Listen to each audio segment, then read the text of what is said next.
ইবলিস বা অভিশপ্ত শয়তানের আরেক নাম আজাজিল।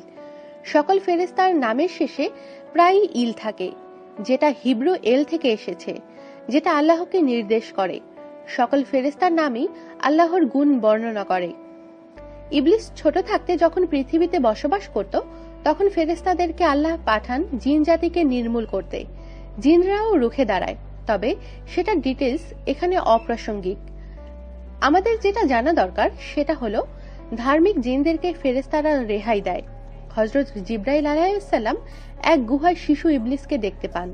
তাকে দেখে তার মনে মায়া জাগে। তিনি তাকে ফিরে আসার সময় নিয়ে আসেন আকাশে। জিন ইবলিস ধীরে ধীরে বড় হতে থাকে এবং সকল ফেরেশতার কাছ থেকে শিক্ষা নিতে থাকে। হাজার বছর পরে দেখা যায় জ্ঞান পিপাসু হওয়ার কারণে সে সবচেয়ে জ্ঞানী ব্যক্তিত্বে পরিণত হয়। তাই তাকে ফেরেশতা উপাধি দেয়া হয় আর তার নতুন নাম দেয়া হয় আজাজিল।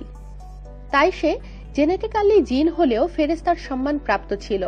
এরপর আদমকে সেজদার আদেশ অমান্য করার পর তা না হয়ে ইবলিস বা অভিশপ্ত হয়। এখন আসা যাক কেন ফেরেশতাদেরকে সম্বোধন করলেও সেই আদেশ ইবলিসের উপরও প্রযোজ্য ছিল। এর আরেকটা কারণ তো বলাই গেছে, ইবলিস ফেরেশতাও ছিল। আরেকটা কারণ হলো আরবি ব্যাকরণে তাগলিব নামে একটা ব্যাপার আছে। এর মানে যদি মেজরিটিকে সম্বোধন করা হয় তবে মাইনরিটিতেও এতে সাড়া দেবে। যেমন এক ক্লাসে 100 জনের মধ্যে 99 জন ছেলে, একজন মেয়ে। যদি বলা হয় আরবিতে ছেলেরা দাঁড়াও, তবে সেই মেয়েও উঠে দাঁড়াবে। এটাই তাগলিব।